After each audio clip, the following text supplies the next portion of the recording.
Rosa, by Malorie, Blackman and Chibnall, is the first episode of Doctor Who to have been written, or at least co-written, by a black writer. We've previously discussed its commentary track, starring Malorie herself, producer Alex Mercer and Mandip Gill, but today we're going to really go full tilt into unpacking the episode itself. Not just the episode, but its reception among fans and even audiences beyond fandom, its treatment of history and historical figures, the priorities of its storytelling, what it says about rules and order and complicity and pacifism and the show itself, specific aesthetic choices with the music and the cinematography, and those are just what I had in my head, and I'm sure the two other voices here with me have plenty they're raring to talk about as well. So, the three of us talking today are myself, Neo from Australia, along with Ingiga from England, and Agatha from France. Agatha, why don't you kick us off by talking us through your experiences with this episode, Rosa, and its reception? Yeah, so what's interesting is I think that my view, especially early view of the Chibnall era, was far more positive than the one of the main cast of the podcast. Because basically my approach was that even if this season could be bad, I still thought genuinely that it was up to massive improvements. It's just that I prefer to approach the series with a gentle lens and try to see the good parts that could have made the whole era better in the long run. And approaching that episode, I must say, kinda mixed. Yeah, at best, after the first watching. I just felt like the episode wasn't politically that good.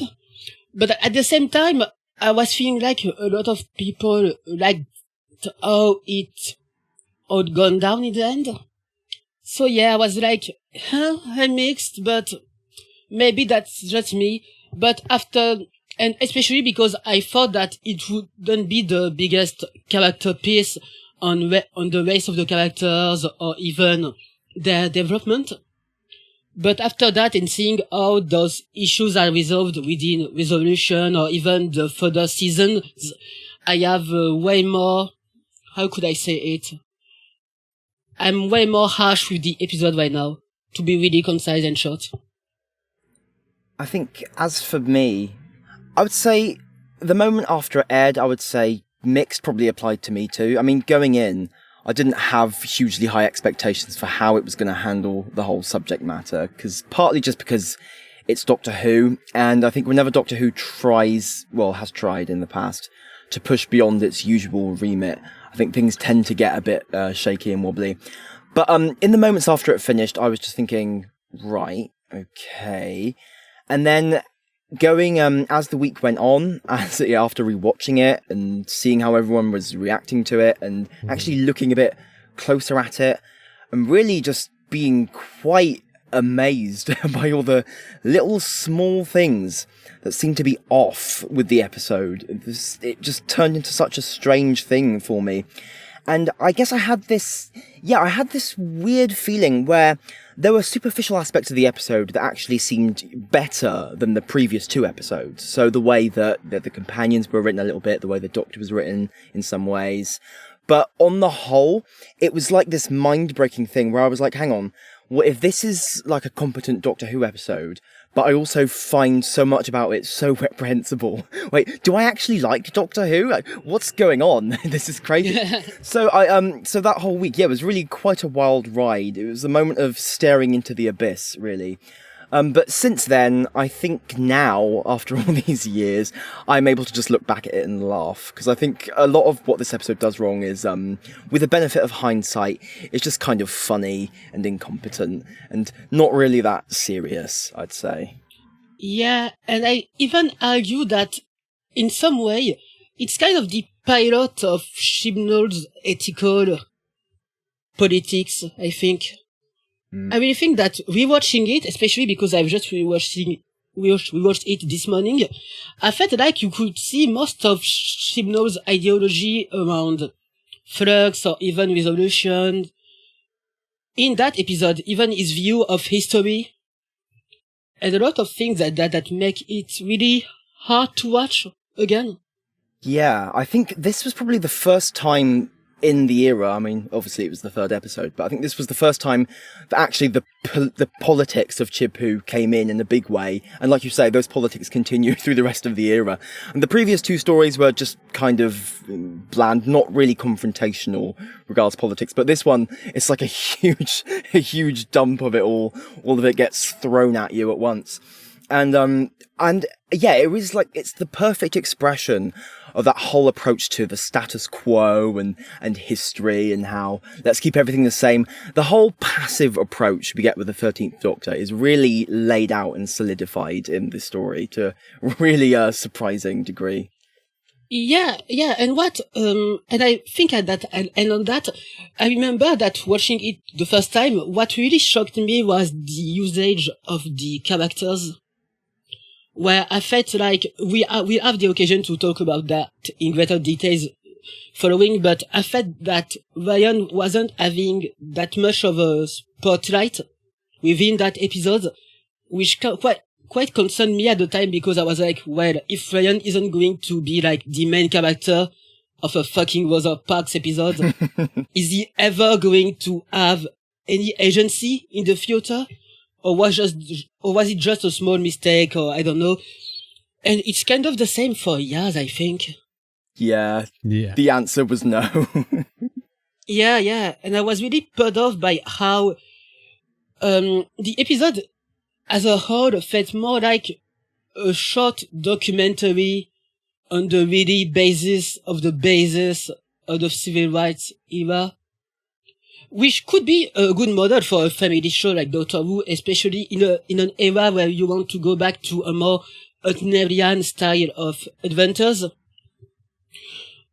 But in the end, it wasn't feeling like the characters were really interacting with the world or understanding things about themselves while living in the world. Yeah, that's a really good point. I think the fam dragged this story down, I think, in quite a few ways.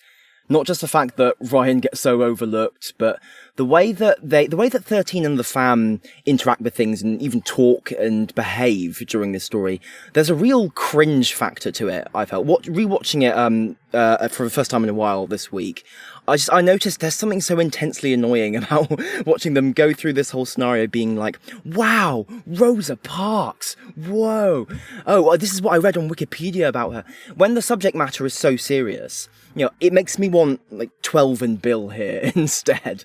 But, you know, it makes me want their no-nonsense approach, their actual serious, contemporary approach to stuff, rather than this playtime, children's TV, I guess, bumbling you get with the fam. And then, of course, you have the fact that with the fam, you always seem to get this prioritization of, I guess, the Doctor and Graham over Ryan and Yaz, really, which, of course, culminates in the climactic scene where Graham's emotions are get the most focus from the fandom and basically everyone. Yeah, of course, or even the Doctor's one, where that end scene, we have the time to talk about the focus on emotion, but yeah, that end scene quite sums up that episode well, where the focus is put on multiple persons, and especially on white people's emotions, on how it's bad that they respect the fabric of time by being involuntary racist, I think. That's what we could say. Yeah. It's so perverse. Like, when you actually unpack what's going on there, it feels like a real circus show to me that this exists and that it was so celebrated. We're all watching a bunch of white people have to stand by and let Rosa Parks get arrested. And then there's a bunch of white people watching this on TV, like clapping at that. This is insane. Why? How is this a happy thing? This is insane.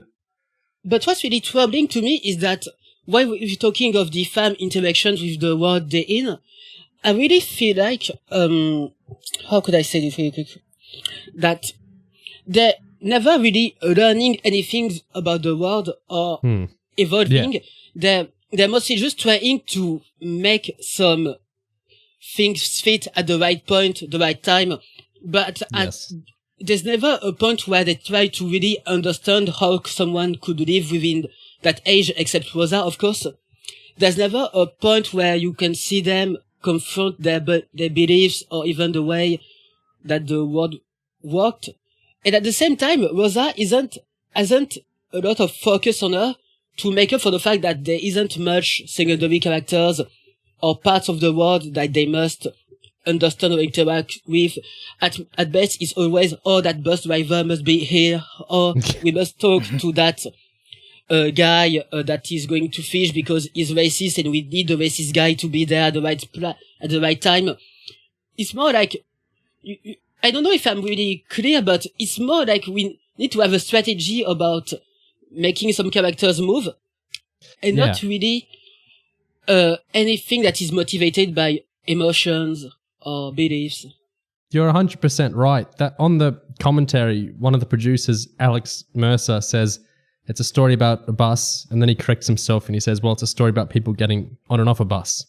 And so the episode, I don't think it's certainly not about Ryan, and I don't even think it's that much about Rosa. I think it's about the minutiae of like how specifically the actual mechanics of that bus went down on the day, which is like the most incurious and uninteresting way you could possibly approach the Rosa Parks story. But what else would you expect out of an episode like this? This is the episode where the one scene of Fred Gray and Martin Luther King and Raymond Parks, them all talking about the struggle in Claudette Colvin, that was cut for time.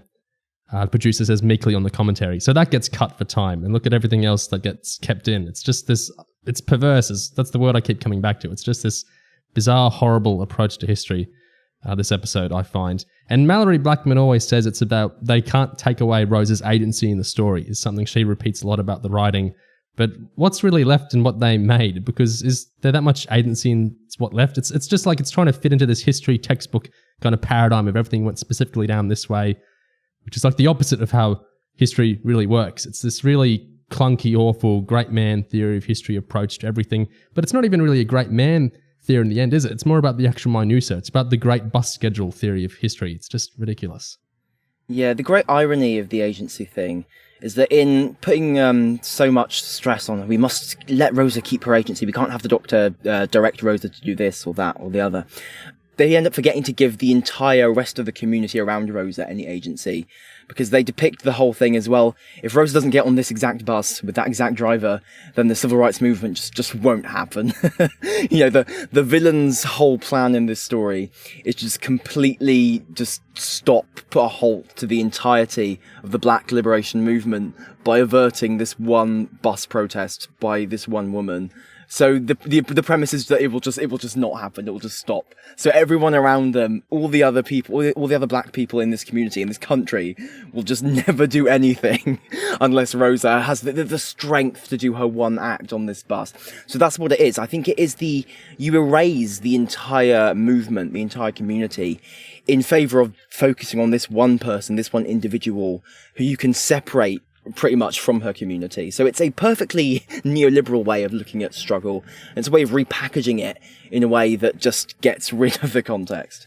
One thing that's really testifying for it is that, because I've not some quotes by the Doctor or even the character, seeing the Doctor say that where they are right now is a tipping point in Earth history is kind of a big statement, because it's led to a really pessimistic view of history, where first there's the odd thing where a space races from like billions of years further still can be negrophobic, which is saying that in the end Rosa's work hasn't done a lot in the vastest scheme.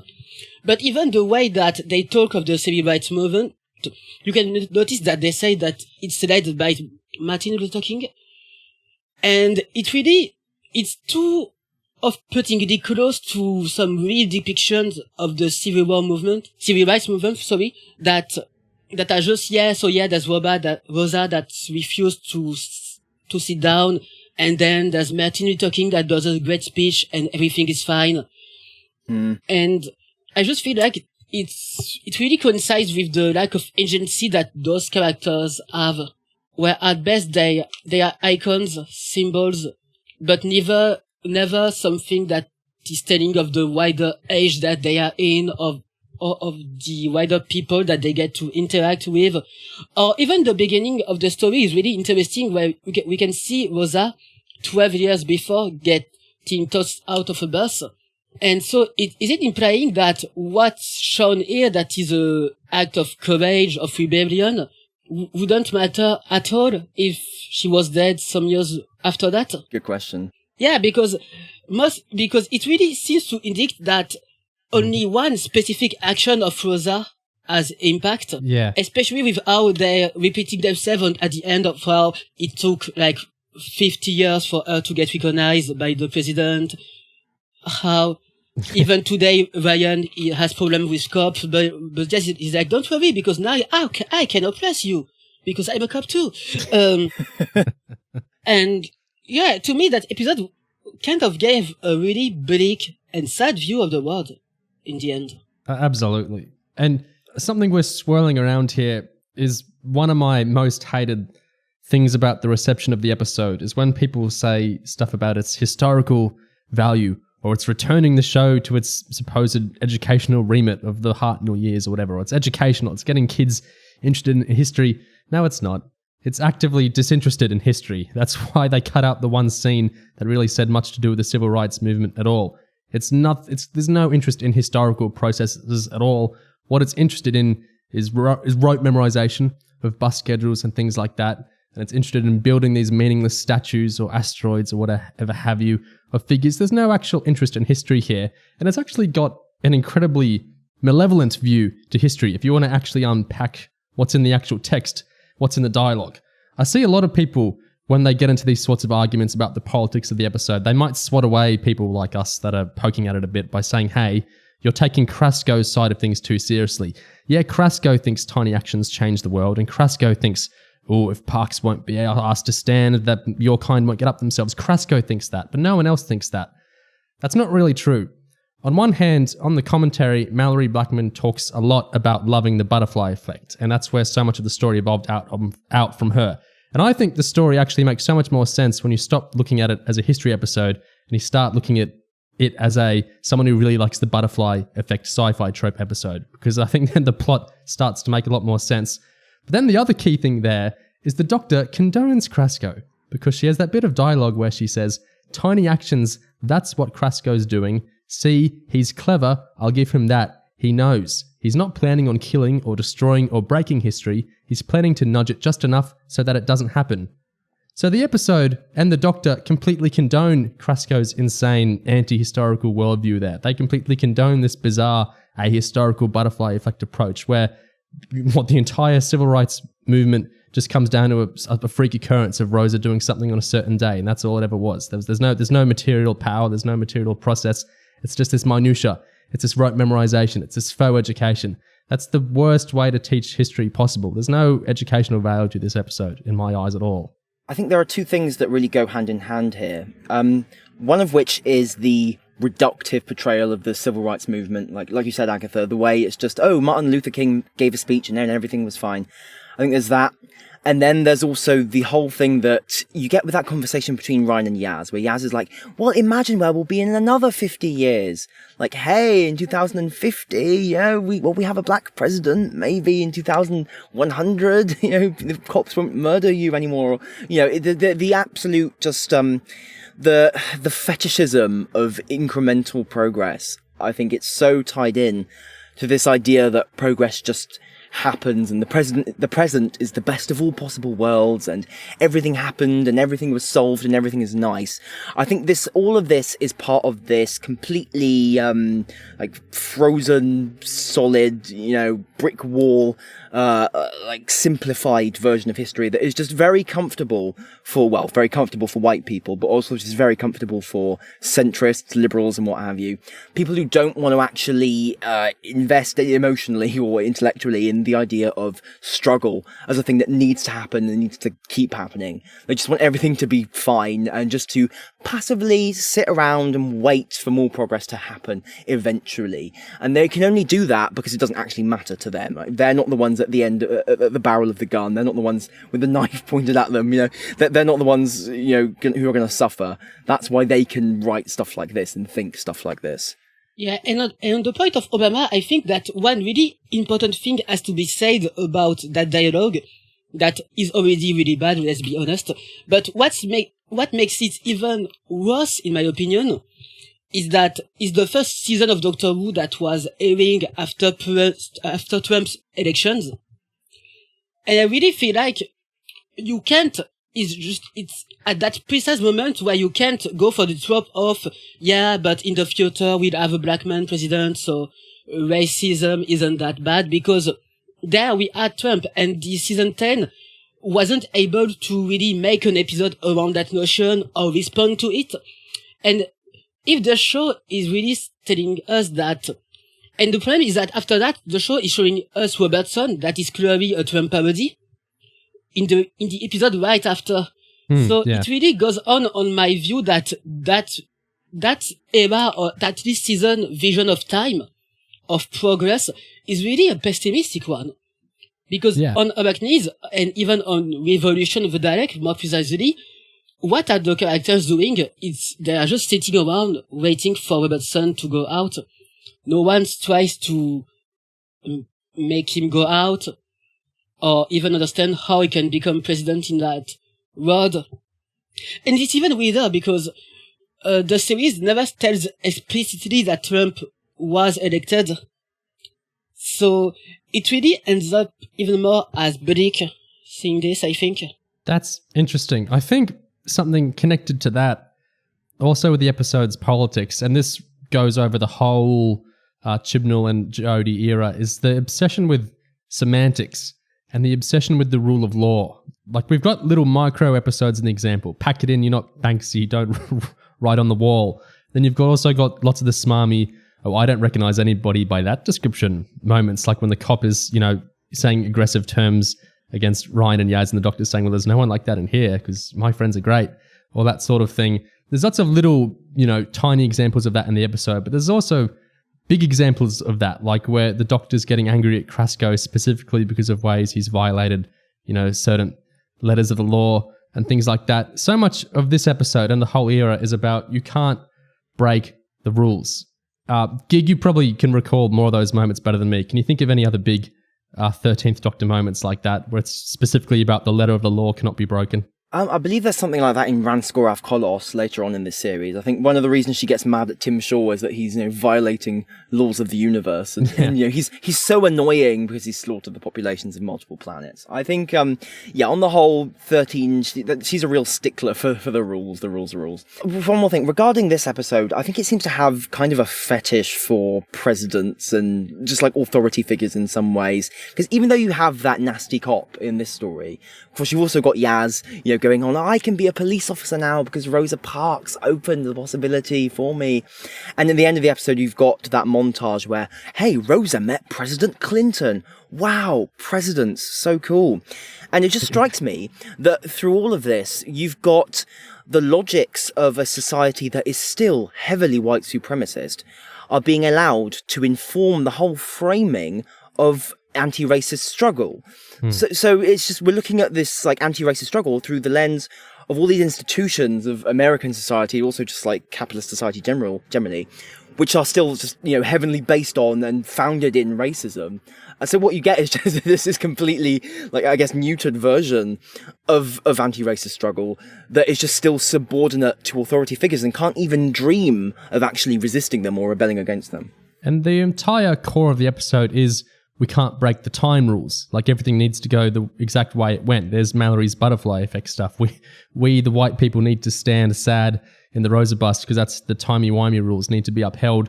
I think there's just something particularly insane in this episode where, like, even on the commentary, Malorie and Alex Mercer are talking about, well, the laws themselves were racist back at this time.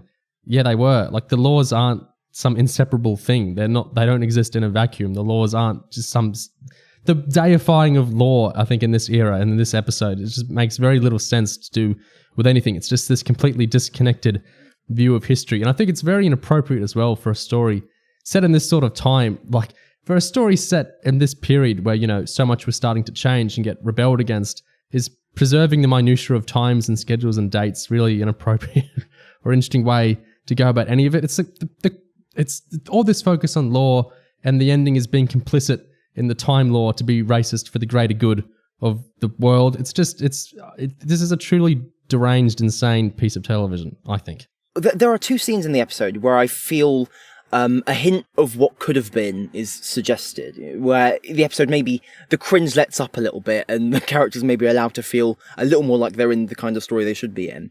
So early on, there's a scene which I say is fairly new for Doctor Who, where the Doctor talks to the companions, Ryan and Yaz in particular, and says, well, you don't have to do this one, guys. You can go back to the TARDIS if you want. It's safer for me here because I'm white. You are not white. This is going to be a problem. And the companions say, well, if Rosa Parks can deal with this, we can stay here too. We're gonna stay here. We're gonna fight. We're gonna put up with it.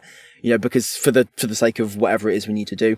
And I think that scene is fine. I think it's the kind of basic scene that you would want in a show with the Doctor and companion, where they can actually talk about a problem in like plain terms and address it. And the Doctor has a concern, the companions resolve that concern. That's fine. And then later on, quite a bit later on, there's that little scene where Ryan follows Rosa. And, he tells her he wants to help with the fight, and she asks if he's a spy for the FBI, which I love that line still. I don't love anything else in this episode, but I love that little line. I think the idea that, just at least nodding to the fact that could happen, that there were spies, people going undercover in civil rights movements to try and undermine them from on behalf of the authority figures. And the fact that there was a fight going on, there was a struggle, and it was working outside the boundaries of what was allowed by the law. Like, all of that is super important. And I love that that's there. But I just, there's just so little of it anywhere else in the episode. The rest of the episode is just silent black extras. Yeah. It's there in spite of the characters.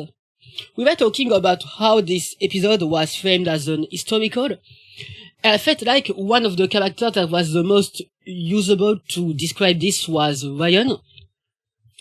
Because Ryan, at first, I must remember that, Ryan doesn't know who the fuck Rosa Parks is.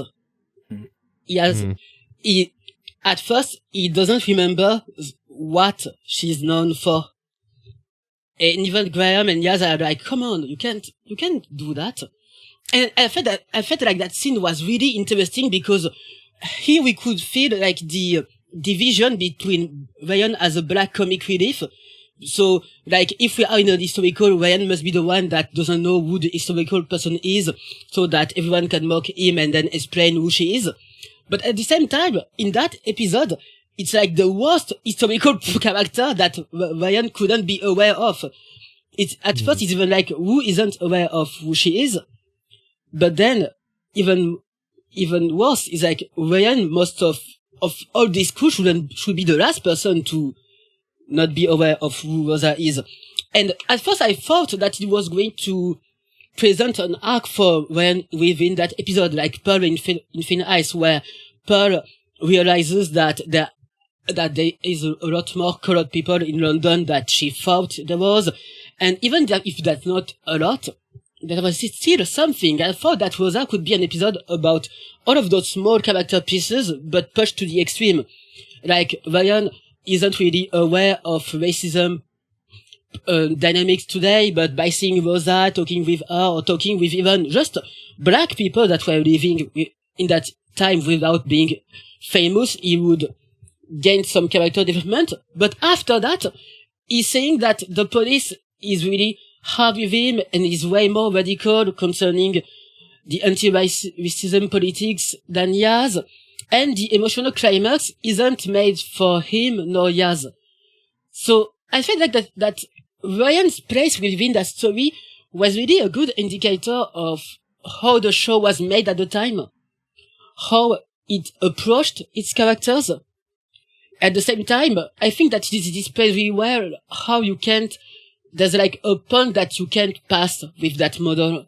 And it's really funny that Rosa showed that really early with insight. See, in this episode, something they do a lot with Ryan is that they fall back on Ryan's grandma a lot. They invoke Grace repeatedly in this episode because she takes the role of this. Of course, she's dead, by the way, so she can be this spectral. Can we say because I was going to say that Grace is like a combo of fridge woman and of magical Negro to me. Yeah. Yeah. Yeah. So the fact that she's like, her ghost is looming over everything, and she had a t-shirt that said Spirit of Rosa, and Graham describes how, when they first met, she was like, you better not be like James Blake the Snake. It is so laughably terrible, those exchanges, my God. And it is a perfect representation, I think, what you're talking about, of how Ryan's presence is not so much for him as a character, it's so they can have a connection, I guess, to the idea of a black person, which they can then use to exposit and just map out very thinly some ideas related to black people, rather than actually bother doing anything with this character who is part of the main cast. God, the t-shirt. I still can't get over that.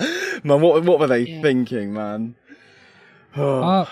Earlier, we mentioned that there are some silent black extras in the episode, and there's actually a little bit of interesting backstory behind that, which is that the director, Mark Tonderai, who's coming back for RTD2, and he's a black man himself, those were his idea, adding the black servers in the restaurant scene. He had a few interesting little contributions to the episode, kind of beyond the script. That was one of them. And also, there's a quote from an article where he says, "When we did the Rosa episode, I said to the showrunner, Chris Chibnall, that we shouldn't be seen to be going back in time and leading Rosa down these paths because that would be abhorrent." And Chibnall said, "Yes, absolutely.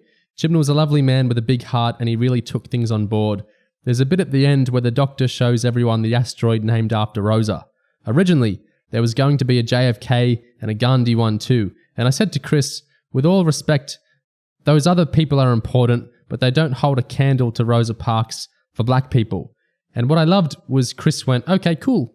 And he lent into my experience of being black and having to deal with this stuff."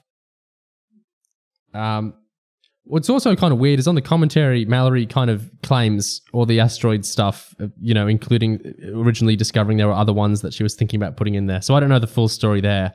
But the other Mark Tonderai thing that's interesting is from Chibnall's last production notes in Doctor Who magazine. He says one of his special moments was turning to director Mark Tonderai at the end of the read-through for Rosa, seeing the tears in his eyes mirroring those in mine, both of us speechless, knowing we had something special.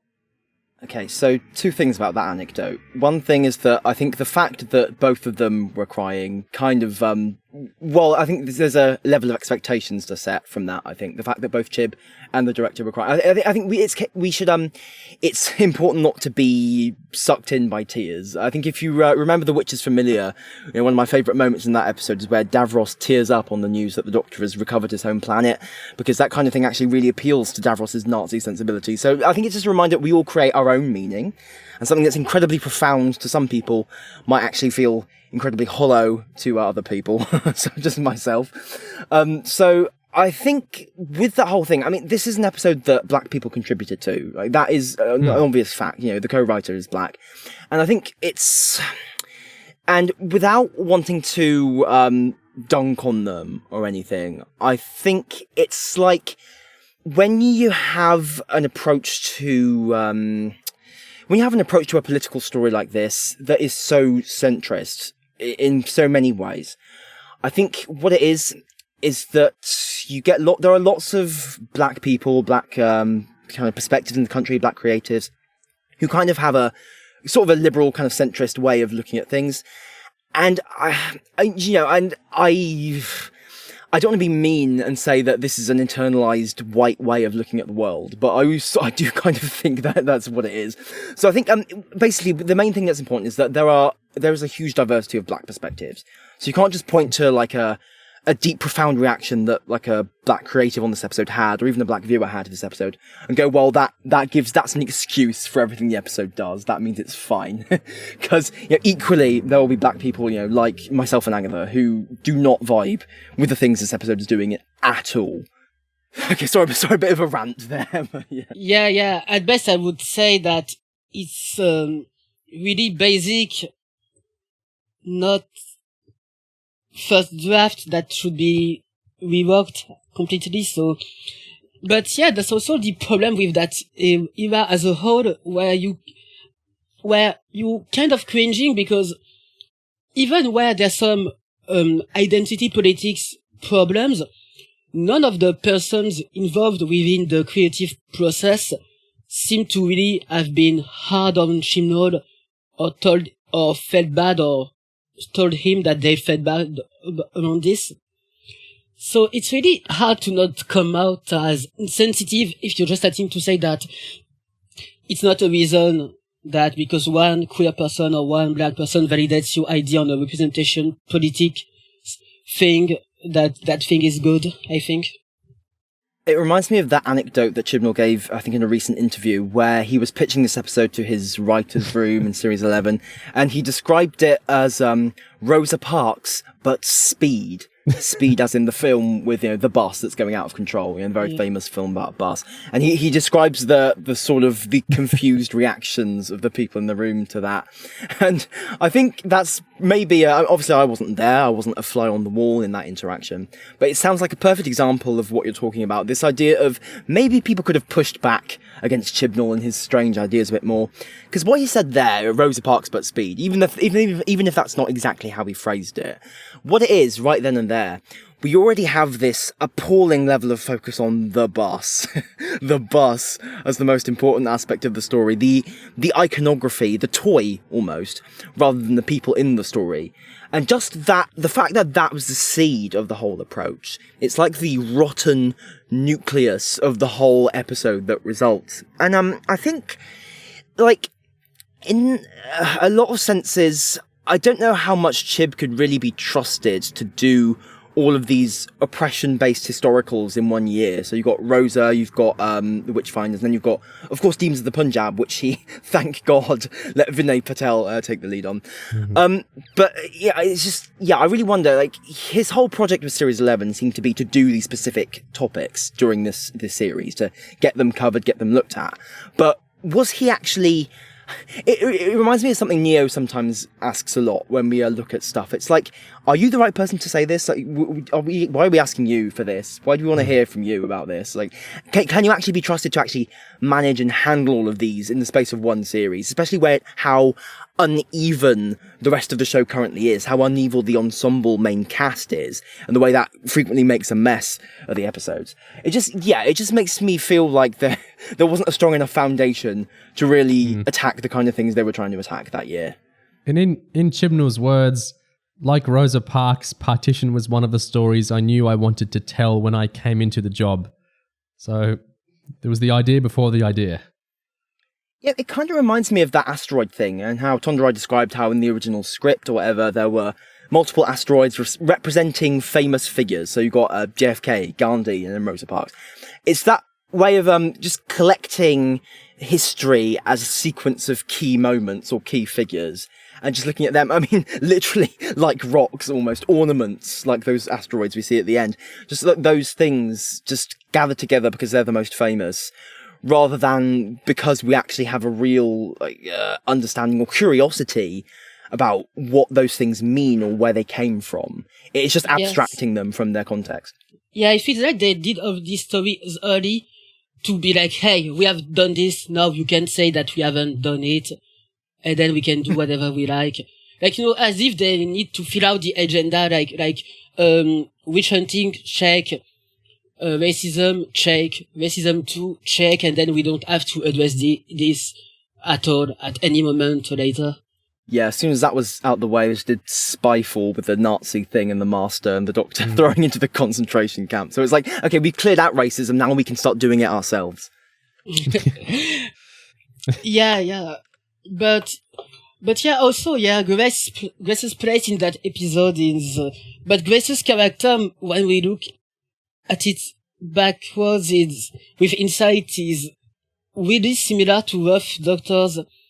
I mean, as roles within the narrative, as magical Negroes that are there but not really, but that ghosts are permitting the characters to advance, but there's never really any development of what they are, what they're really meaning in comparison to their counterparts. That's a really interesting parallel. Yeah, because that's really what shocked me while we see in Grace, or even seeing Ruth Doctor within the Power of the Doctor episode, is that they mostly felt like icons leitmotifs for the characters, or even the at time plots of Ryan and Graham relationships, or the Doctor's timeless child bullshit, where there never is really a point where you can know what is Grace doing. You see what I mean? What really are her beliefs, what really are, we have a vague idea, but I think you see what you mean. There's not a character defining moment for that character, or there isn't even a quote of or memory of her that really makes the difference within that episode or another, for example. Yeah, it's all just Graham and Ryan talking about what she might have said or what she would have done or what she would have thought, because she's conveniently dead and we don't have to actually talk about it. And yeah, I love that parallel you pointed out with how Ruth, like the fugitive Doctor, is always just hovering over things. And when she does turn up in Power of the Doctor, she's a hologram. It's not actually her. So I think it's emblematic, I think, of the whole era's interest in iconography over people. So even the Doctor herself is often treated as just a symbol of Doctor Who or Doctor Who-ishness, rather than a person with actual honest to God like drives or ideas or beliefs or things. Yeah, it's just and that's why she often feels so flat. And it just it applies to like most of the characters, and it's just the whole problem. It's the whole thing. Something else from this episode I kind of want to highlight before we move on. It's not exactly related to that, but is, I think, connected to the whole approach to, I guess, black people and Grace as well, and all of that, and the obsession with laws and rules. There's a bit where, I can't remember which exact character says this, but there's this idea that you must never give them the excuse. Those are the exact words that someone says. And it's this idea that as a black person, you have to hold yourself to a standard of behaviour where you act with the utmost civility, even when you're surrounded by white supremacists, racism, people being horrendous to you. You must behave. You must be on your absolute best behaviour. You must embody the ideal of this perfect hypothetical black person, so that you don't give them the excuse to be racist to you. As if it matters whether you give them the excuse. As if they need the excuse to be racist to you, as if they won't be racist to you anyway. I think that there was nearly a really good point that could have been made around this, because, like, the first generation of immigrants within Western countries had a lot of that mentality of that respectability politics of we must act nice because they are housing us, we are just profiting of that country, or we came in that country to work, so we are accountable to them, so we must act nice even if sometimes they aren't the best with us. And I think that with Ryan's character, we could have made a really great story about the generational differences between his mother and himself, and how they are both taking racism, or even just Rosa. You could even put things that Rosa is saying that are less radical than today, and see how Ryan responds to that, how he reacts to that. And even when I was complaining of the fact that he has no knowledge of Rosa, it could still be great if we could show it as a black man that is really, really aware of racism and its consequences on him, but still showing how he hasn't any kind of culture or learnings on anti-racism, and how those two things are completely different. But he never really makes that. In that scene where Yaz talks to Ryan about their respective experiences with the racism, the fact that when Ryan brings up the racism he gets at the hands of the cops, and Yaz just says, "Oi, not this police," she actually slaps him down there with that line, like a personal indignance kind of thing, like she's been personally annoyed, or the fact that rather than responding with compassion, she's just like, I must defend my own personal integrity, even if it's in a slightly jokey way. I think the fact that that's there just illustrates everything, because you just would not say that. It's, oh my god, it's so terrible. And there are a lot of candidates for worst exact moment in this episode, but Yaz, that kind of petulant reaction from Yaz to what Ryan said there is so bad, and the fact that it's never addressed, oh my god, it's so bad. I'm going back to that state of I know I said earlier that I just laugh at most of the things in this episode, but back when it aired, I was doing more of a Joker laugh. Like, society has driven me insane. And this is one of those things. It's terrible. And I think it is just that way of how I think even people of colour kind of get drawn into this. Respectability politics, kind of worship the police, just completely dismiss other people of colour's experiences of racism in one breath. It's just horrendous. It's just because they don't want to question the institutions of authority that they are so invested in. This isn't really quite connected to the stuff we were just on, but it relates to the whole what you talked about earlier, the perverse obsession with minutiae and stuff. It strikes me that this whole premise that we get in the second half of the episode, where you've got the good guys and the bad guys competing, try and fiddle with history. In itself, as a pitch for a story that could just be any old Doctor Who story, it's fine, but it doesn't work for this story because I think it's a comedy pitch. I think it's the kind of story you could do a good comedy around, this back and forth of people trying to poke history. Well, I mean, that's literally just The Curse of Fatal Death by Stephen Moffat, isn't it? He wrote an entire comedy skit with that kind of premise. So the idea of two factions just batting history back and forth, fiddling with this and that, positioning people here and there, that could be really funny. But I think just you can't actually apply that to an incredibly serious topic, something incredibly sensitive and close to people's hearts. I think like this, like racism, like civil rights. It's just such a terrible match. It fundamentally, and I think it results in the second half of the story, the third act of the story, feeling really inert because you've got this huge idea floating around of, the struggle against racism, but you've got the main characters just running around doing the most trivial shit imaginable. And it just feels so stupid and so boring, and it's just like, I like a lot of Chip Hill. I just wonder, how did anyone watch this and think this is fine?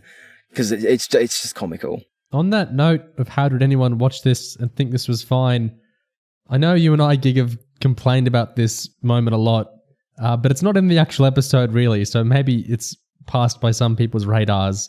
It's a bit of exploitative paratext in that the home release trailer for Series 11, so like the trailer they release after a series is done, but they're trying to sell the Blu-rays and whatever, has this moment where Ryan getting slapped by that racist dude who Rosa's doing a new suit for, it's like timed with the music.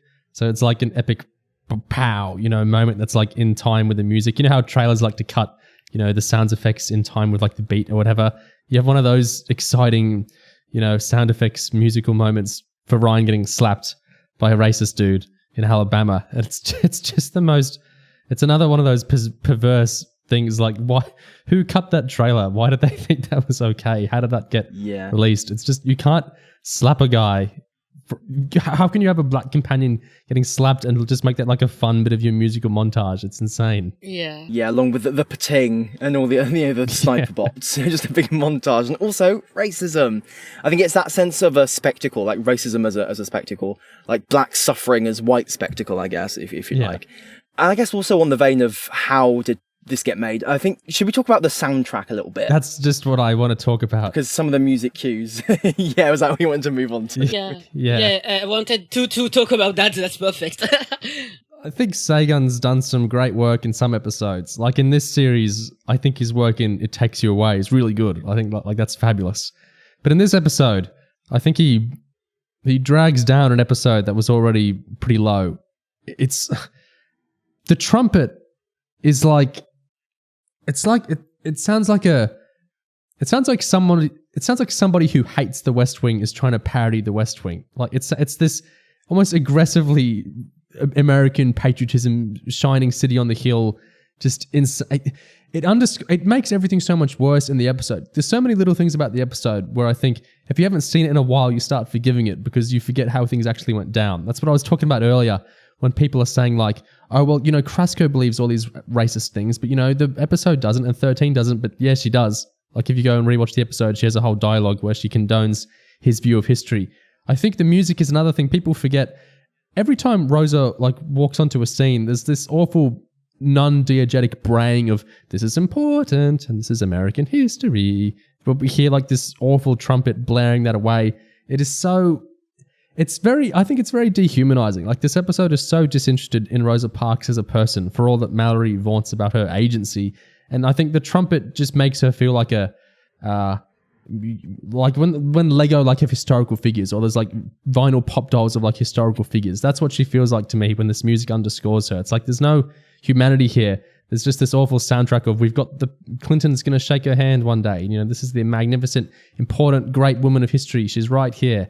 And, you know, the music's going to be blaring this out every time we ever start to question that.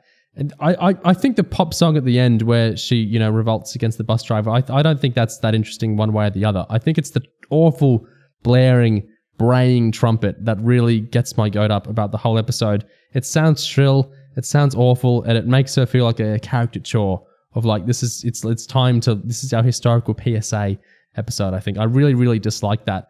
But there's a bunch of weird aesthetic choices in the episode, really. There's a bunch of oddly grand crane shots, and there's a hell of a lot of tilt shots. And then maybe the weirdest aesthetics of the episode overall are the really, really weird blocking choices. There is some bizarre action figure-esque blocking going on in the episode, and there's so many different places you could stop and pause and notice this. Maybe the most noticeable is when they're outside when the four members of the Doctor and the gang are outside the hotel. Look at how they're standing. It's insane. No one stands like that. And it looks very, very stylized for TV or film or whatever it is. There's just so many very weird aesthetic choices. And I think overall, it contributes this huge sense of, I think what, like Agatha was saying at the start, there's this real sense of they're not really inhabiting the world. I think the episode feels very non-diegetic, if that makes sense. It's like the blocking and a lot of the cinematography choices, and certainly the music are kind of screaming out, this is the important episode where things are all important, and, you know, this is a magical time to learn. And none of it really feels inhabited at all, and it feels extremely self-aware in this very bizarre way. And I find it very kind of excruciating to deal with. You forgot Jaws, the other big soundtrack thing. Oh, and Jaws. And that is so Krasko's theme is like literally the Jaws motif. It like sounds the exact same. So if you didn't think he was a bad guy enough, we've got like the shark Jaws music underscoring him. So Rosa has the happy, you know, Ronald Reagan trumpet, and Krasko has the shark Jaws motif. It's like we can't be playing in broader strokes in this episode, and it's just such a mess. Everything here is a mess. In the scene where Rosa and Krasko actually talk to each other, like they face off, like he sort of goes up and talks to her, the two motifs like play like one after the other, like they've met, they're combining like a hybrid. It's so unintentionally funny when that happens, like my god. The trumpets and the way in which you kind of describe them as kind of feeling like a Americana kind of thing. It is a perfect example of how it's absorbing Rosa into this establishment history, I guess. There's a sense of, you know, whenever I hear those trumpets, it just makes me think of like NASA, or like the space mission, or like 2001 A Space Odyssey, or something like that. This idea that this is the great voyage of mankind. And it's just really erasing the actual grittiness of the fact that actually this was a community of people who were being deliberately excluded from the whole narrative of American society and American progress. They weren't part of the establishment. They were actually fighting that in many ways. And of course, you know, in some people's view, fighting to be included in the president's list, or the official, the halls of power, you know, hire more black CEOs and stuff. You know, for some people, that's the highest level of aspiration. But I think for people who are actually, you know, getting lynched and, you know, just treated like absolute subhuman dog water, it's maybe not highest on the list.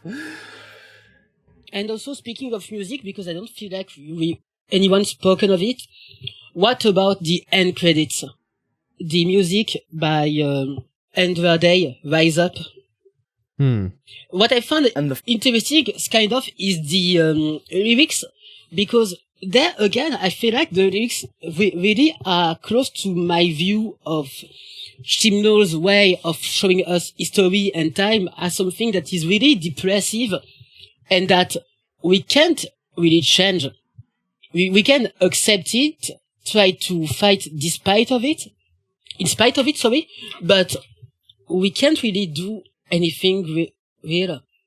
Because the lyrics are like, I rise up like the day, I rise unafraid, I do it 1,000 of times again.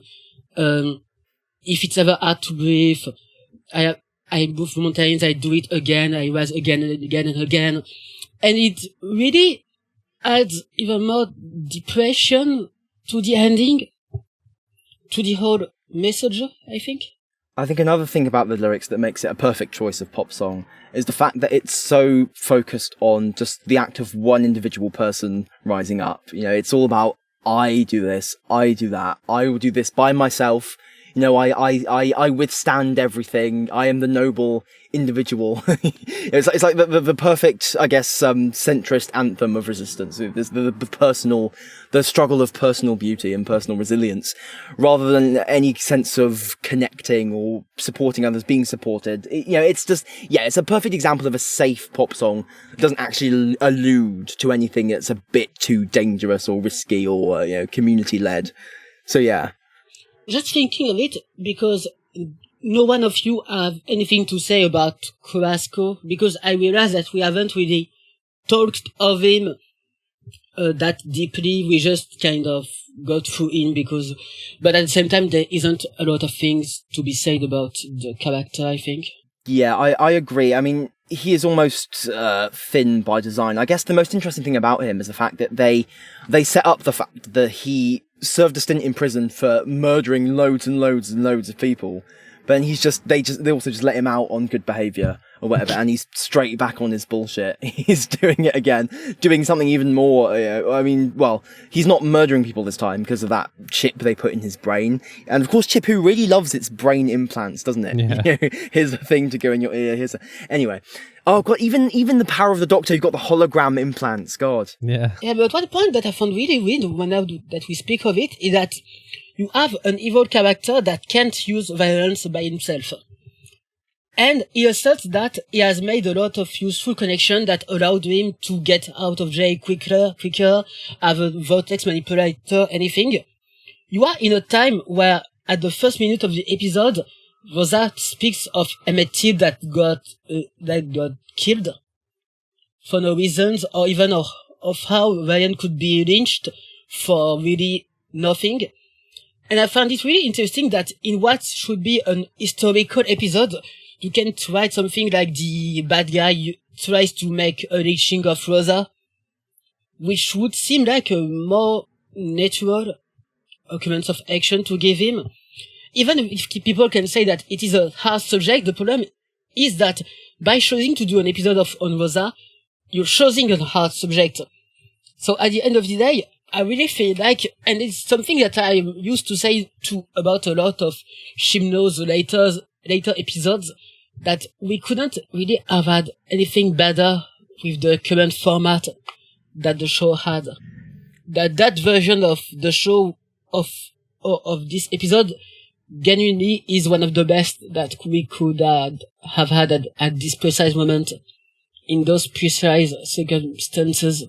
I have found myself wondering about this episode. Is this the best I could ever expect from British TV in general?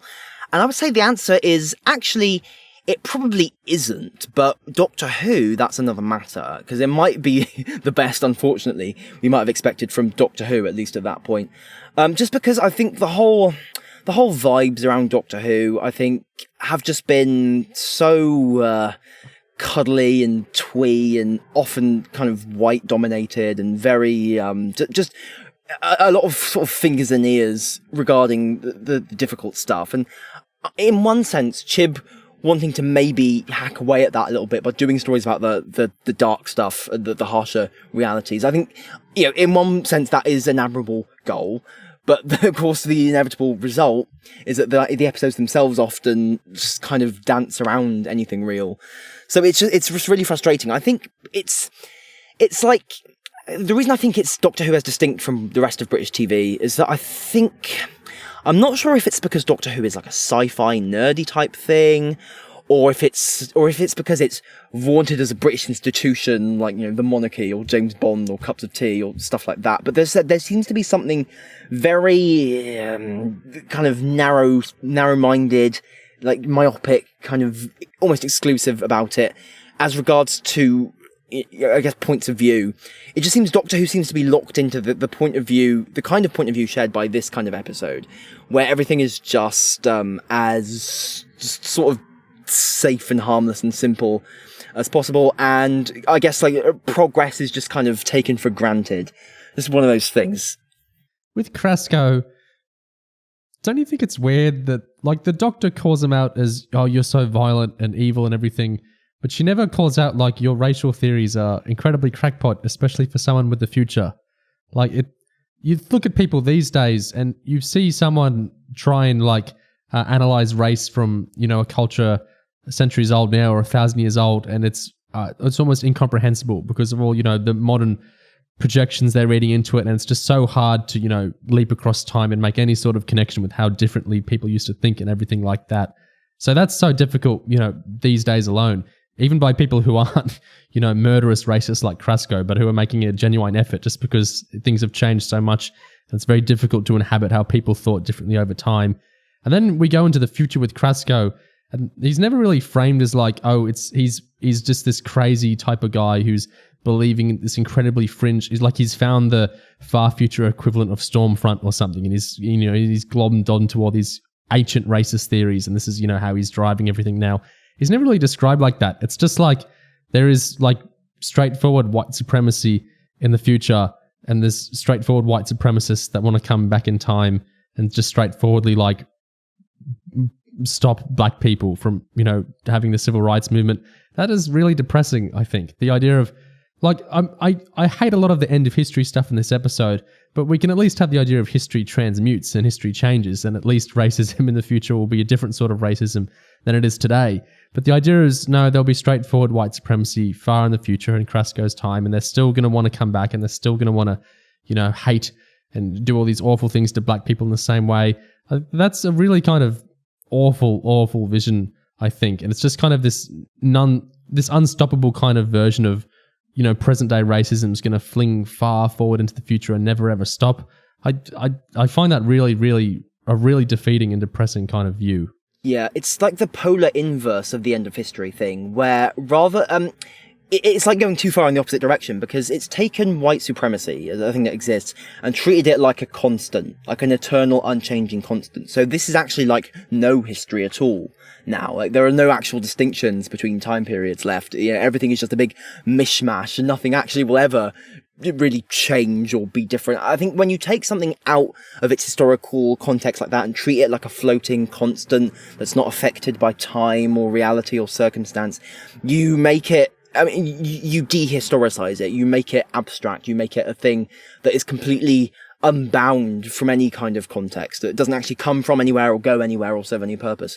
So yeah, it's a completely ahistorical way of looking at racism, certainly. Yeah. And it's also just really depressing. Yeah, of course. But then, you know, a lot of things about this episode are.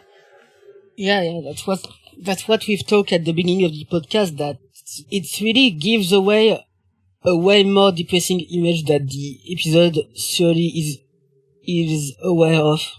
I mean, that's the funny thing about the Yaz scene when she talks about how in 50 years everything will be fine. It's because there's no allusion to, well, things might be better now. You know, there's just none of that. Like, the present is just almost skipped over. Hey, it might be good in the future, you know, better than it was 50 years ago. There's just no actual hope stored for the present day. It is really quite a hopeless episode, I think. And there's something, there's something really like, as being racist is a definitive state and not something that can touch a whole society or whole group of people. Because now that you're talking of it, the big bad is an individual that is framed as being as personally having a problem with black people. At the same time, they must get a precise driver to be in the precise bus, where we could assume that most of the bus drivers of the time would tell the same thing to Rosa, not because they're deeply really racist and hate black people at above all, like it's shown in the episode, but just because it's their job, and that their position as a white person within societies and as a worker that must keep their job, we make that even if they're anti-racist, they won't care with that job at this point. And it really, it really individualizes racism, I think. And that's whole mixture of problems, of political problems that are making how racism is depicted really depressing in the end. Where it feels like everyone can still be racist a bit, but,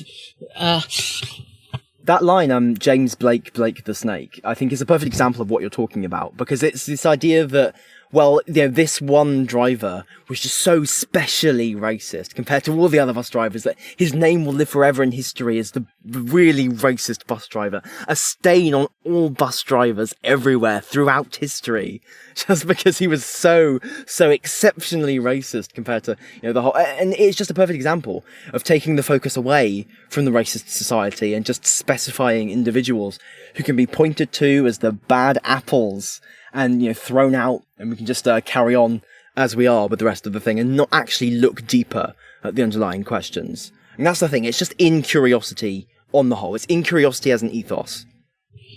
And is there any more points that you wanted to make? Maybe the relationship that this episode has with the future of Doctor Who, even if I feel like I've talked of it a bit? By the future of Doctor Who, do you mean RTD2? Because, we've got a Black Doctor in the lead of the show for the first time. And Director coming back. We've got director of this episode coming back, of course, yes, to do more a strange boy band blocking of characters, maybe. We'll see. Yeah, I think the fact that this episode of all the Chip Who episodes is the one that is going to leave some kind of legacy with RTD2, it feels not coincidental, perhaps. Like maybe it's a way of RTD2 wanting to gain some currency, I guess. The idea of representation and the idea of continuing, in some respects, what Chip started with, hiring a more diverse range of practitioners and looking at this stuff. Because obviously, as much as Fandom are kind of building their own narrative about how RTD is going back to the white boys club, I think certainly the show probably doesn't want to be seen that way, regardless of what it's doing. So I think it's probably, when we look at the story of RTD2 much later on, I imagine we'll see the connections between Rosa happening and maybe what kind of approach they take later on.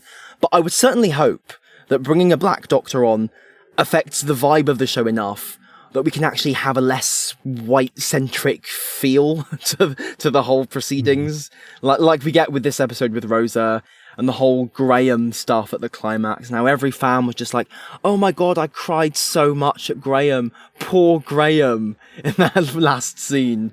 Poor Graham.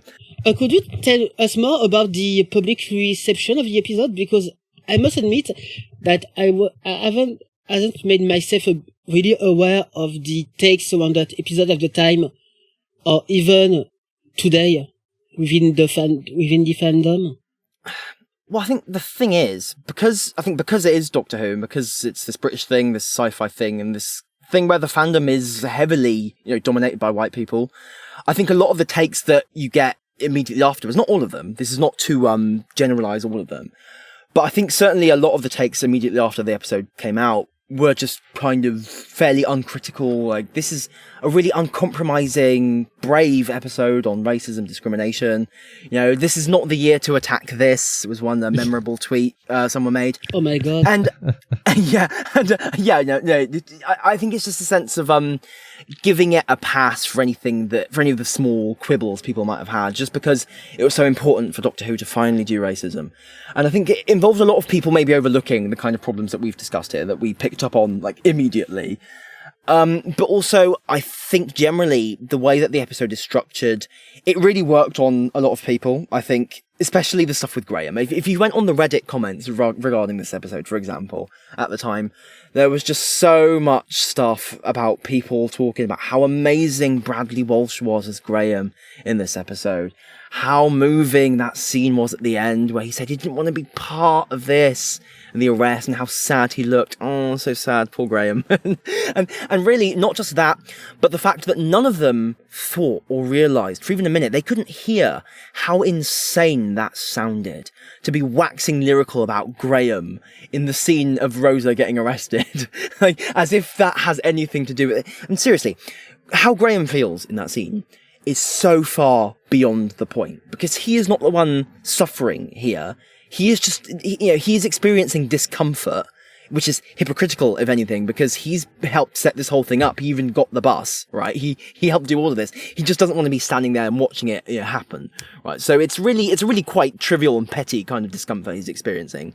But nonetheless, the fact that people have put so much focus on this, I think it's just it really embodies this idea of the white person's perspective always getting the primacy. This lovable, bumbling old white dude, gets his point of view gets just worshipped above all others.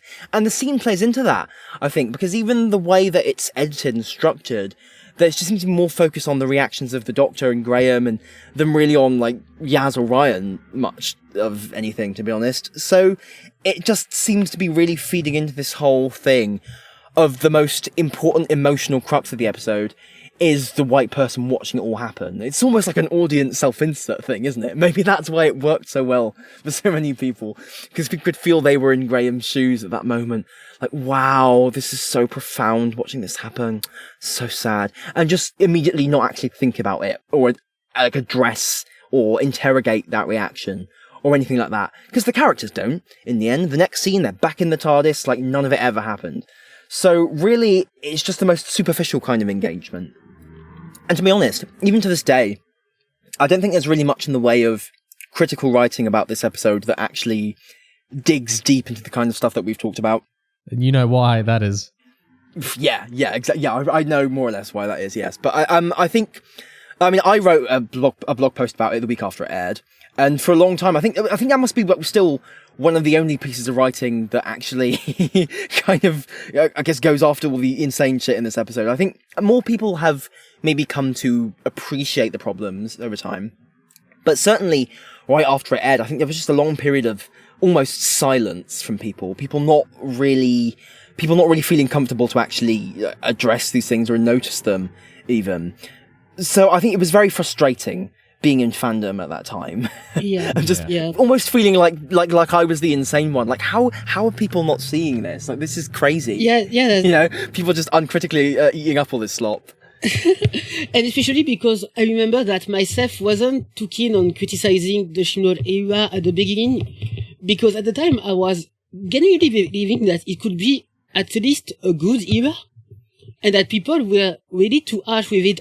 I'm mostly thinking about the early videos that were like, Chibnall is a fraud, a hack, because he did a bad episode in 2007. And so I felt like people were already hating on him for no reasons, and that I should at least try to wait for the end of the season to have some sort of definitive opinion of him. But it's also the fact that I wasn't watching a lot of discourse at the time. And still we can fairly say that the approach of Rosa wasn't working, because I think that they tried to do a sort of documentary that could be accessible to anyone. And sure, a lot of people watched that episode. I remember some friends that went watching Doctor Who for some years that looked at it, but at the end of the day, they just felt like it was a really basic observation of racism at the time. And it certainly wasn't the thing that made them turn for the next day. Yeah, I think it's so superficial at the end of the day. It doesn't really offer much in the way of insight into its subject matter. It really is just the most surface level things that pretty much, what it is it exists to reinforce most of the assumptions that the viewers going in already have. Yeah. I think it's that kind of fiction, that kind of storytelling. It's not really trying to confront much. I remember a lot of reception. I know this feels so immaterial for me to vaguely go, I remember there were internet comments saying this, but I'm sure you'll remember some of these, Gig.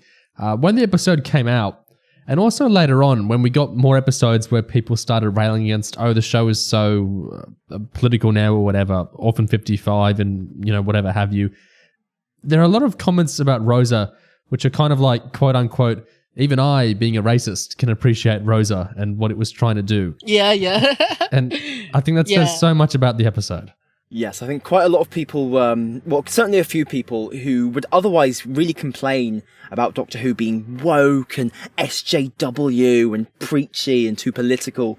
There were quite a few of those people praising Rosa, praising this episode for not being like that and not being like overly political and just being like safe and acceptable to them. And like you say, yeah, that pretty much encapsulates the episode. The fact that it is safe enough that it doesn't actually, like, its politics are not political enough to ruffle any feathers. I think that's probably the whole problem with it in a nutshell.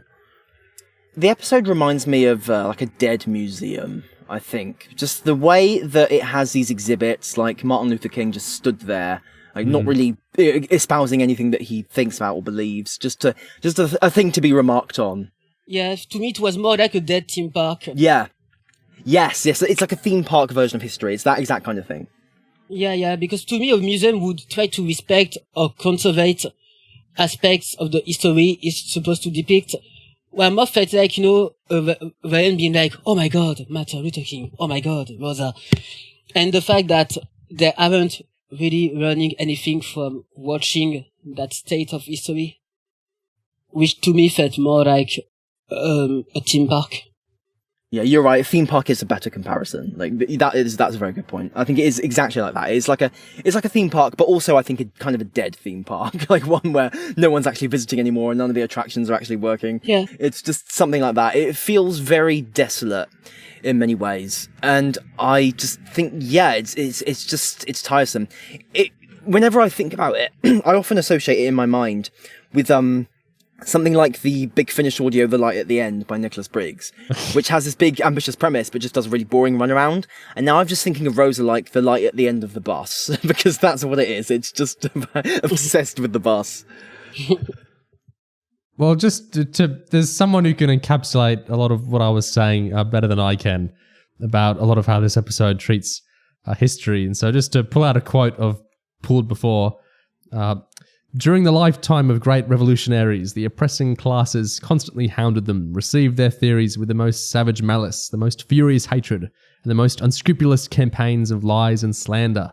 After their deaths, attempts are made to convert them into harmless icons, to canonize them, so to say, and to hallow their names to a certain extent for the consolation of the oppressed classes, and with the object of duping the latter, while at the same time robbing the revolutionary theory of its substance, blunting its revolutionary edge, and vulgarizing it. And they omit, obscure, or distort the revolutionary side of this theory, its revolutionary soul. They push to the foreground and extol what is or seems acceptable to the bourgeoisie. And I think a lot of how the episode treats Rosa is like, it's a textbook, ironically, it's a textbook example of that, isn't it? It's this hagiographic, clunky, self-serving historiography, backwards-looking great man theory, end of history, present-day supremacy, meaningless asteroid, semantics obsessed, linear progression of history obsessed, disinterested in anything material, disinterested in theory, faux educational, rote memorization. It's just that complete nonsense view of Rosa existed in a vacuum, and we all build the statues to we build the asteroids to Rosa, and isn't that grand that she made everything better for black people by adhering to this specific bus schedule of a specific day, and that's all that mattered. Like there's nothing about any sort of power there at all. There's nothing about anything material there at all. It's just kind of Rosa shook hands with Clinton eventually, and Rosa existed, and now we can all be cops thanks to Rosa. It's just complete and utter bullshit. And it's so transparent to see, who this sort of serves, this kind of absolute nonsense narrative. But, there it is. It's very clear. If there's anything teachable about the episode, it's probably that.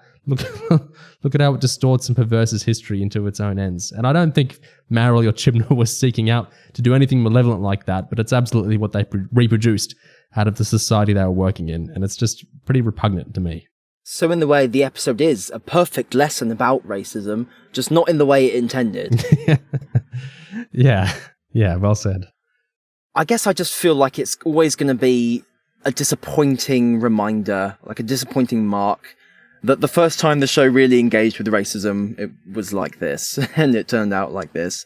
And the first time we had a female doctor, it also turned out like the Chibnall era in general, and just so many of the things that should have been done properly and done their dues and just thought about with more sophistication and elegance and compassion just weren't. I think it's because that can never change now. that's just a fact forever.